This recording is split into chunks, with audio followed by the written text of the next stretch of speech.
I don't think they're going to be able to just like implement this immediately. It takes a long time to like, if you were going to carve up a city into blocks and make sure that every block had all the needs and like, and what about work? People can't just be like, okay, I'm now confined to this block and I got to work inside this block. You know, how are you going to put that all together? A process like that is going to take a long time. Sure. To maybe work that out.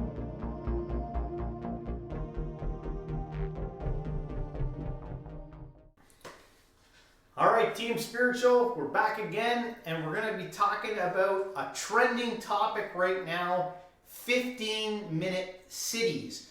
Now, apparently, I think this news came out today, I could be wrong, but I think in Edmonton, they actually want to begin this pilot, Edmonton, Canada, where they're going to like divvy the city up into like 12 blocks, and then your job and your recreational activities and where you live will all be in this area.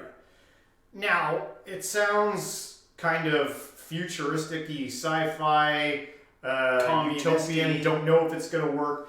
And I know a lot of people are freaking out about this. They're seeing it as a way for the man to get in there and control your life and rule you with an iron fist and limit you. And we'll talk about that in a sec. But before you just go there and just listen to that, take a listen to what this girl's got to say about 15-minute cities, and then we'll come back and we'll try to give a fair assessment on it.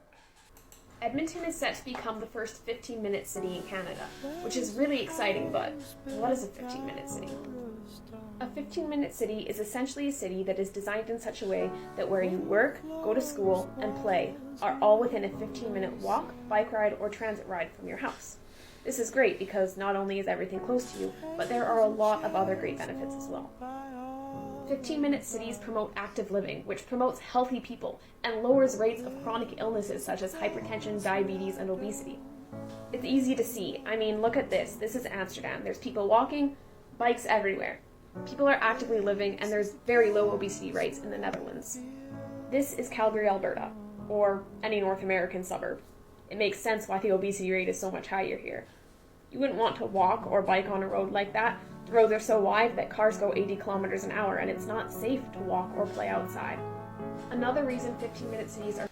I don't know about that. Not safe to play outside. I'm like, yeah. it's a little going over the top. So far, some of the conclusions are a little bit like forced. Yeah. All right. Keep it going. So great is because it's great for the environment and it lowers our carbon footprint. With less cars on the road, we help the environment. It's as simple as that. And the best thing about 15-minute cities is the community that it promotes. We're human, we're social beings. We are meant to interact with each other and to have a sense of community. Imagine if you worked close to where you live, you're going to want to enrich your community and the area that you live through your work.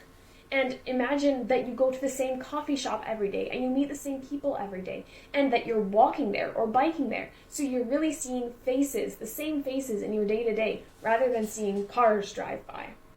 Do you think that's true that being limited to like a 15-minute like vicinity is really going to make it so like you're more community? I don't want to be base. I don't want to be mean to this kind-looking, very nice, I'm sure smart kid.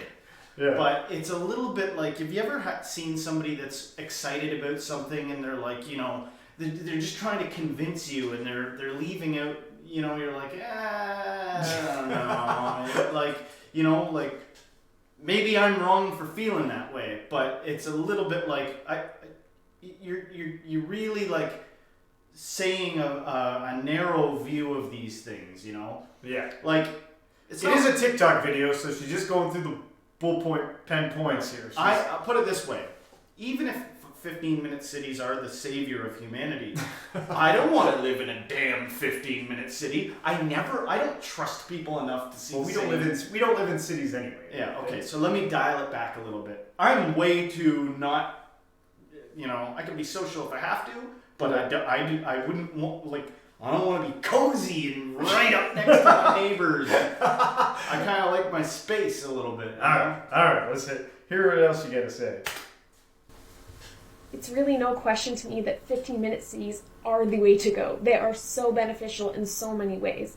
But unfortunately, with Edmonton doing it and Alberta being the way that it is politically, there's a major divide and a lot of misinformation going around about this 15-minute city idea. This 15-minute city is not going to strip you of your freedoms. You already live in a district. This is no district like the Hunger Games. You're going to be able to drive where you want, to go where you want, but this is going to give you the opportunity to work close to where you live and to have more accessibility and more freedom to get around. I'm really passionate on this topic, and I have lots of information that I'm willing to share, so please ask me questions if you have any, and I can hopefully dispute some of the misinformation that maybe you've heard, and we can just have a good conversation about it and promote that community that the 15-minute cities are going to do as well. Okay. It seems to me like there's a lot of backlash to the idea of this, and she's like just trying to explain, trying to put to ease some of people's concerns, trying to show the positive side of this idea. Yeah. You know, fair enough. I know what people are going to say already. You haven't, like, right now there are people who are losing their minds over the people controlling the system. And they see this as, oh, they're going to start calling, like, it's like a climate day. You're not allowed to leave your district because your carbon footprint's too big. This has been going around for a long time.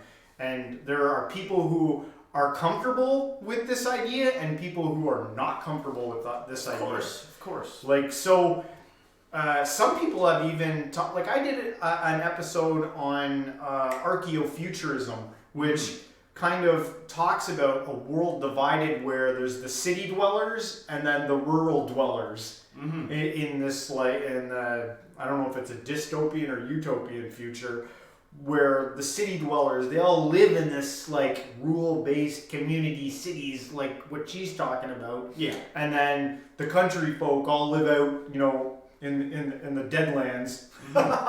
and you know, they have, like, their little communities, but they are free to go wherever the heck they want to go.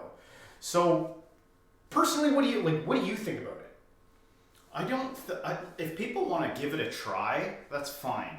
I only ever would have issue where some new way of doing things comes down the pipeline and people expect you to dramatically change how you live in a short amount of time. That doesn't seem fair, you know? Because, I mean, like-minded people gather with like-minded people. Yeah. And, like, you should be understanding of that. Like, I don't think I don't want to say be like them another time, but do you understand what I mean? Yeah, I don't think they're going to be able to just, like, implement this immediately. It takes a long time to, like, if you were going to carve up a city into blocks and make sure that every block had all the needs and, like, and what about work? People can't just be like, okay, I'm now confined to this block and I got to work inside this block. Mm-hmm. You know, how are you going to put that all together? A process like that is going to take a long time. Sure. To maybe work that out. Maybe this is, you know, a big part of this is something that future generations are going to have to think more about. I mean, I live in the countryside. I live in